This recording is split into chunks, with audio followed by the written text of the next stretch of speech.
QFT. What does that mean?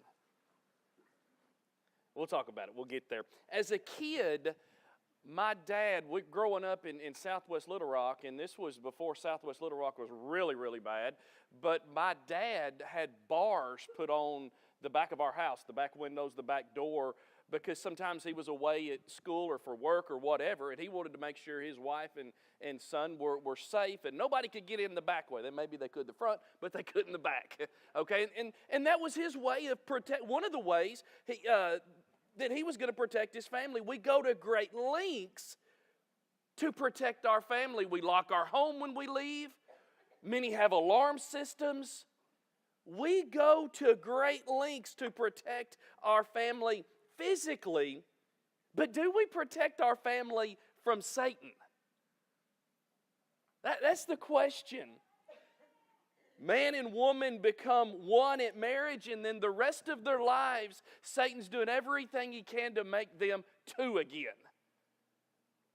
He has limited ability, limited power. But even with his limited ability and limited power, he's pretty good at doing that.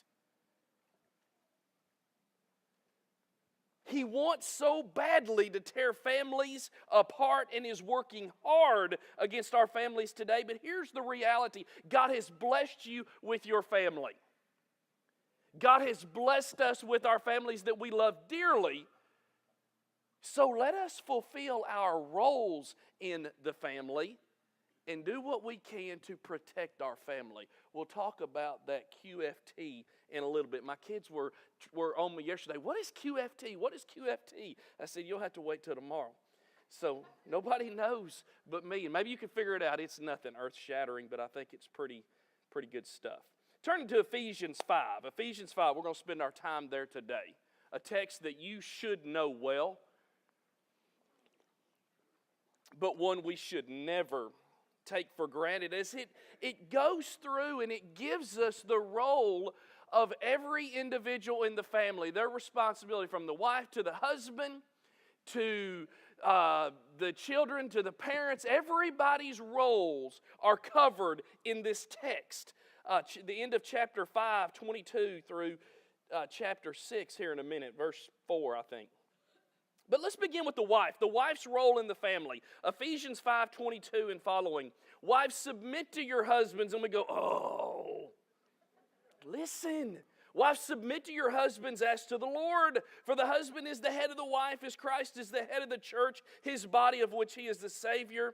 Now as the church submits to Christ, so also wives should submit to their husbands in everything. So the wife is to submit to her husband just as she does to the Lord. Now we're going, well, yeah, absolutely. The wife says, I submit to the Lord, of course.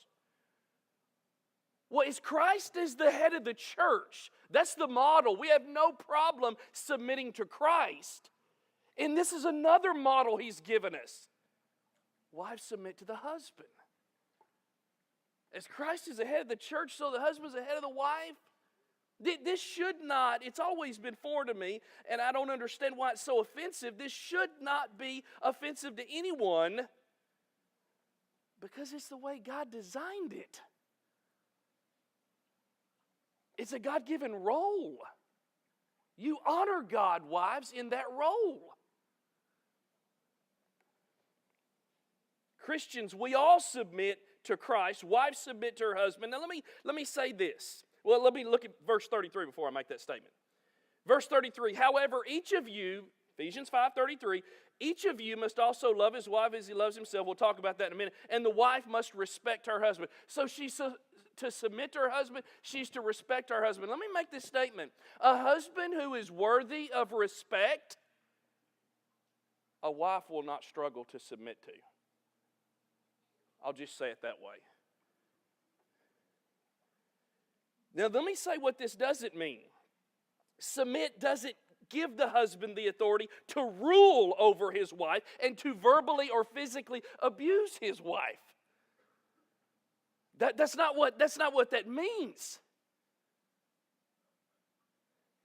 A marriage is very much a partnership. They must listen to each other, and I said each other, not saying that it's all about the husband and the wife has no say-so at all. We have 9 shepherds in this congregation, and then 4 staff members counting Amanda. What Amanda does a great job. But when we meet with the shepherds on occasion, may say, guys, what about this?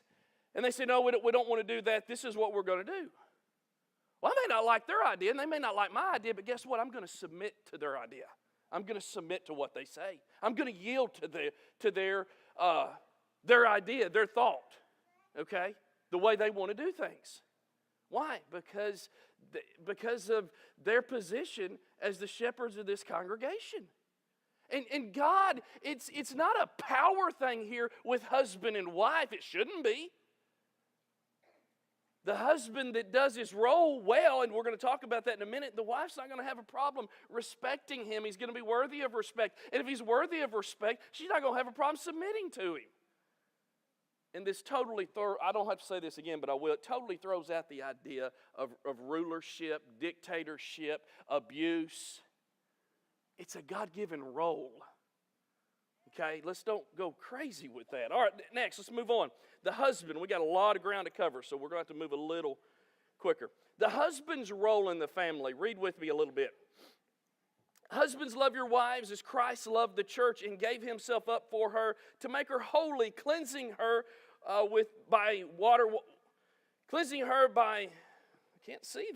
by the washing with water through the word, and to present her to himself as a radiant church without stain or wrinkle or any other blemish, but holy and blameless. In this same way, keep reading, husbands ought to love their wives as their own bodies. He who loves his wife loves himself. After all, no one ever hated his own body, but he feeds and he cares for it just as Christ does the church. For we are members of his body. For this reason, a man will leave his father and mother and be united to his wife, and the two will become one flesh. So let's stop there. The husband's role in the family, love your wife. You say, well, I wouldn't have married her if I didn't love her. Okay, let me tell you what it really is. Love your wife the way Christ loves the church. Think about that. Christ died for the church. This is a huge, incredible, sacrificial love that says, I'm going to do whatever I can for that woman. If that means die for her, okay. If that means sacrifice long hours at work, okay. I'm going to do whatever I can. I'm going to sacrifice however for that woman because she's my wife. And that's what Christ did for the church, and I'm supposed to love her that way. The husband is to love his wife as he loves himself. And somebody says, well, I don't really love myself that much. Do you eat? You take care of your needs. And the parallel is, since you take care of your needs, and you're supposed to love your wife the way Christ loved the church, take care of her needs. Her physical needs, her emotional needs. All of the above. You care for her needs. The husband so loves his wife that he leaves his parents for her. The leaving and cleaving. He leaves his parents and he cleaves to his wife. And what that means, and not to offend anyone, but this is what it means biblically, that parents, when two people marry, their parents become extended family. They're family. We're still doing the cookouts and we're still doing the holidays and all, but they're extended family. Now, you want me to really break it down for you? Extended family doesn't have to know all your business unless they need to. Is that enough said about that? They're extended family. Your family is husband. Well, husband left mom and dad. He leaves his mom and dad. He cleaves to his wife. And they become one flesh. This is a deep, personal, sacrificial, serving kind of love. There is no deeper relationship on this planet than that of a husband and a wife. Okay. Look at Ephesians 6. 1 through 3. The children's role in the home. This is where it gets fun. At least it gets fun for me. Exactly. Ephesians 6. Verse 1, children, obey your parents in the Lord, for this is right. Honor your father and your mother, which is a first commandment with a promise that it may go well with you and that you may enjoy a long life on the earth. So the wife's role in the family, the husband's role in the family, now the children's role in the family. And the children's role in the family is one-fold. One responsibility. Not a list that you got to remember. One. Obey your mom and dad. That's it. Oh, obey your parents. Honor your mother and father. You honor them when you obey them. Obey your parents. It pleases God when children obey their parents. This is a quote from Deuteronomy 5:16, the Ten Commandments there. And notice, let me give a little attention to this. Honor your father and your mother. Obey your parents in the Lord. Honor your father and your mother. That's from Deuteronomy 5. Which is the first commandment with a promise that it may go well with you and that you may enjoy a long life on the earth. We kind of fly over that part, enjoy a long life on the earth. Well, it's literal. If we were to go back, well, let's go back. Let's don't say if. In Leviticus 20 and verse 9, let me tell you about kids in the old days. Let me tell you what they did in the old days. Now, I'm not advocating to do this. I've said this before, okay? Just listen and let's make the parallel. In Leviticus 20 and verse 9, there it is for you. If anyone curses his father or mother, he must be put to death. There was no timeout. They did not take cell phones away. They stoned them to death. He has cursed his father or his mother, and his blood will be on his own head. It's on him. It's on the kid. It's on the teenager. So when it says so that he may live a long life, the kid that's honoring his mother and father are obeying his mother and father, and he's going to live a long life. Because to obey your mother and father means I'm not going to be a smart aleck. I'm not going to be talking back. I'm going to be doing what you tell me to do, even though I don't want to do it.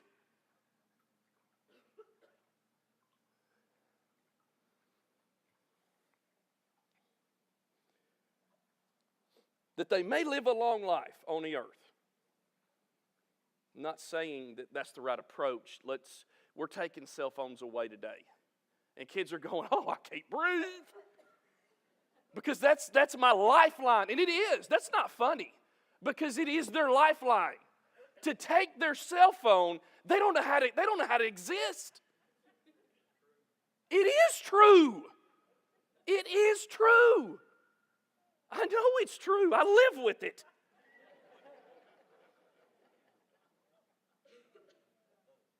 And then there's this thing that some of the professionals may say, well, children, they're going through adolescence from their preteen years through their teen years. And as they go through adolescence, there's a lot of chemical things happening in their body physically and emotionally. And therefore, they're probably going to cry, or they're probably going to yell and scream, and they're probably going to be smart-mouthed. They're probably going to backtalk. They're probably going, and I agree with every bit of that.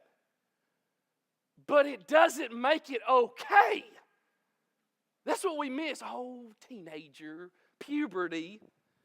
But it doesn't make it okay. That's where we stop. We make excuses and say, well, but it's because of, you think we're doing favors saying that? I know why it's happening, but it doesn't make it okay. Children have a responsibility to fulfill their role in the family, and their role in the family is to be obedient to mom and dad, period. That's it. I understand their emotions and the back talking, and I've heard that and I've seen that, and it's got to be dealt with, and it's not okay, is what I'm saying. I'm not trying to sound like a hard-nosed, mean person. The wife has to fulfill her role, the husband has to fulfill his role, and the children have to fulfill their role, even as teenagers, even going through puberty. They have to fulfill their role. Friday, an 18-year-old comes into my office. Didn't know him from anybody. He comes in, he says, I'm not a believer.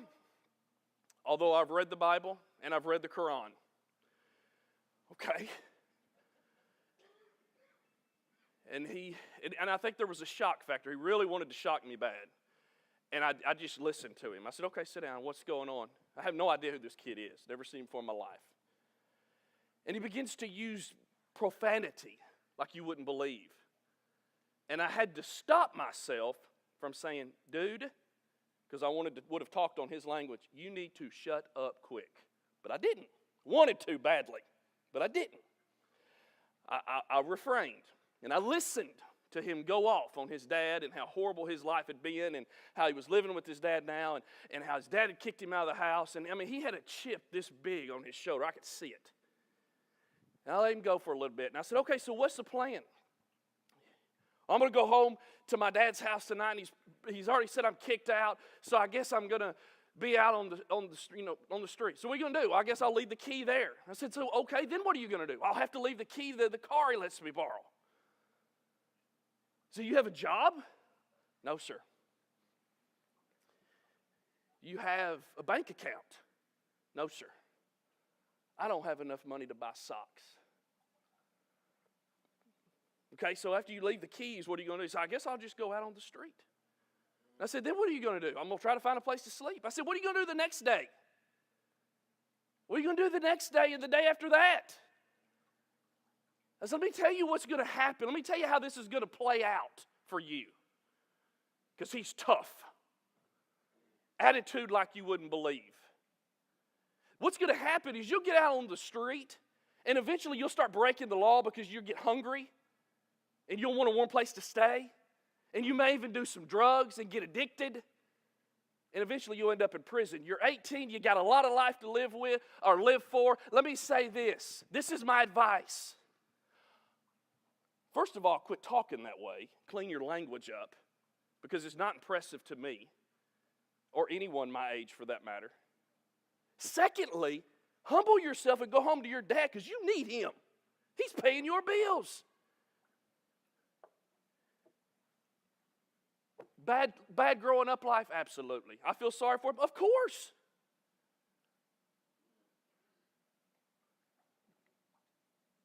But his dad's paying his way. Obey your parents. Let's move on. Ephesians 6:4. The parents' role in the family. He addresses fathers, really, and I'll make a statement about that in a bit. But he says, fathers, do not exasperate your children. Instead, bring them up in the training and instruction of the Lord. So the parents' role in the family, he mentions fathers and not mothers, and I believe simply because he's already said the husband's the head of the house, the head of the home, if you will, the head of his family. So I think that's why he really highlights fathers, but both the father and the mother play a huge role in the raising of their children in the Lord. And the idea of training and instruction refers to a hands-on type of training. I've said this so many times before. Here's the question. What are you teaching your children by your actions? Because our actions teach them so much. Listen, just listen. Are you teaching your children to complain about everything? Do you know how you teach them to complain about everything? You complain about everything. Are you teaching your children to be involved in the church? You see, the way you teach them to be involved in the church is be involved in the church. Are you teaching your children to read their Bible? Are you teaching your children to respect others and be kind to others? Parents make a huge impact on their children by their actions. Now, I should bring the stool up because this is my soapbox moment, but I won't because time. The thing that drives me nuts more than anything in this life is this. Is this being recorded? Make sure it goes to YouTube then. Parents, you are not your children's friends. And any parent, and I've seen it over the years, any parent that says, oh, she's my best friend, or oh, he's my best buddy, you are not doing your kids any favors at all. In fact, you're doing them a huge injustice because nowhere in this text, fathers, do not exasperate your children. Instead, bring them up in the training and instruction of the Lord. It says nothing about friendship. It says nothing about being best buddies. You are not your kids' friends. That's not what God's called you to be. When He gave you kids, He didn't give them to you so that you could be their friends. That's not your responsibility. That's the worst thing ever we can do for our children. You say, well, you don't train your friends in the Lord. You say, well, I'm trying to convert people to Jesus. Well, so am I. But there's a difference in trying to convert someone to Jesus and training and instruction in the Lord. That's a hands-on type of training that happens every day. Should.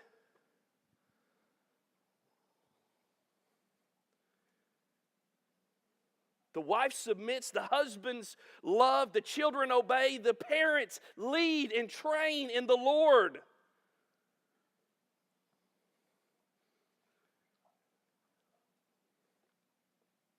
And finally, QFT. QFT. Anybody know what it is yet? All right, don't say it, just wait. QFT, protect your family. Each of these family roles, everything we've talked about, from the wife submitting and respecting to the husband loving to the children obeying, every single role takes something. Time. Every role takes time. What does it mean? That's exactly right. Not earth-shattering, not anything brilliant. James chapter 4, listen, 13 and following. Now listen, you who say today or tomorrow we will go to this city or that city, spend a year there and carry on business and make money. Why? You do not even know what will happen tomorrow. What is your life? You're a mist that appears for a little while and then vanishes. And he's saying, we're so busy with careers. We're so busy with kids' activities. We're so busy building and planning for tomorrow. We're so busy putting bars on our home and the alarms. And I'm not knocking that stuff. But we're so busy protecting our family physically from the intruder or whomever, and we should. But do we protect them spiritually by spending quality family time? Let me tell you what it is. You say, we know what it is. Let me tell you anyway.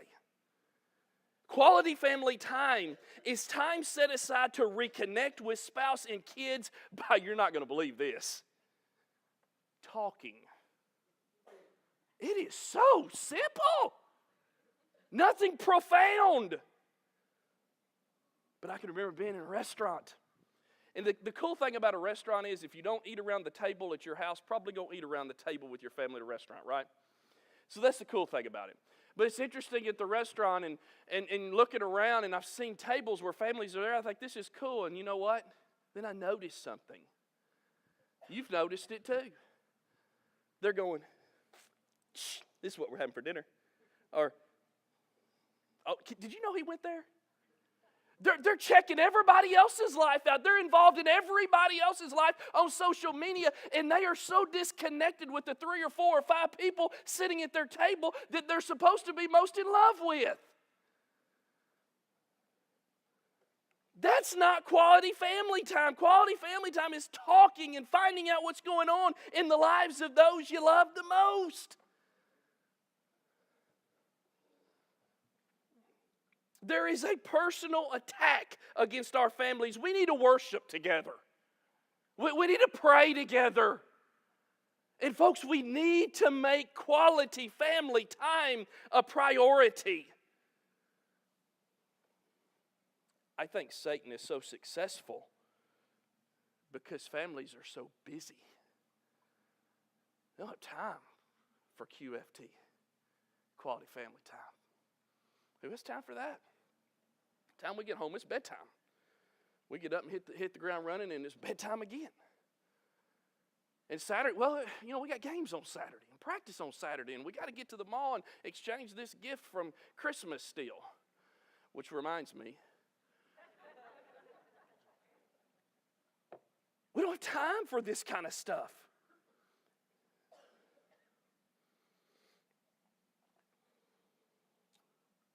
we need to slow down. We need to stay home. And we need to talk to our spouse and kids. One of the biggest problems facing our country today, maybe our world, but our country today, is the family is not a priority that it used to be. I love the extracurricular activities. I love being involved. I love to have things going on. But sometimes we gotta put on the brakes and just spend some time reconnecting. And that may mean saying, hey, the cell phones are off, or they're off in the other room. And we're going to talk. We're going to play a game. Or we're going to whatever. I don't like this time of year. I'll be the first to tell you, January and February are my two least favorite months because it's cold and I don't like being cold. But at the same time, the possibility that can happen in January and February kind of gives me a little bit of hope. And that's for a possible snow day. Because a snow day, I'm very serious. Because a snow day, nobody's going anywhere at my house. And I can pull the computer, pull the laptop out, I can pull my Bible out, and I can write from home like crazy. But I refuse to. Because that's going to be quality family time. I love those days. We don't have enough of them. Yeah, we go but to school, and I get it. I understand. But once in a while, I like that. That's the only thing good about January and February. Let me tell you about this family that I knew when I was very young. And this is really where the idea of this whole lesson came from. So if you don't like it, you need to look this family up and get on them. They had this thing in their house called QFT. 4 kids, mom and dad, 4 kids. And they said, Daddy, I'm going out. I'm on the phone. I'm going out with so-and-so tonight. Not until QFT is done. Daddy, I'm going down to the basketball courts, not till QFT. Daddy, I'm starving. We got to eat. Okay, guys, we're going to have QFT at 6 o'clock, and then we'll eat dinner, and you can disperse and go do what you're going to do. And what they would do, the TV was off. Many times the 4 of them would gather on their stairs. Are you with me? On their stairs. I mean, it was tight, compact, little area, and you're going, why? There's no TV. There's no nothing there. And this was before cell phones were anything. And so they would sit there. And let me tell you a little bit of what might happen, because I was curious when I heard about this and I asked questions. What is QFT? What does that mean? Quality family time. Okay, tell me more. We're on the steps and we're talking about everybody tells what their favorite vacation memory is. And some of you are going, how lame. You don't have to do that then. But whatever it is, and they're just talking. They're just talking, and they spend that few minutes. It starts as a few minutes, and then guess what? Everybody begins to look forward to this QFT, and it turns into 30 minutes and 45 minutes, and then an hour and a half go by, and they're going, Dad, I'm late, I missed it, but that's okay. I really enjoyed this time. We got to do that. If we're going to strengthen our families against the attacks that Satan's throwing out against us, QFT, quality family time, has got to become a priority. This morning, if you are subject to God's invitation, if we can encourage you, if we can help you, if we can pray with you or pray for you, maybe you need to respond and be baptized, have your sins washed away, whatever your need is. We would say an elder will be here to greet you, welcome you if you'll come. Together we stand and as we sing.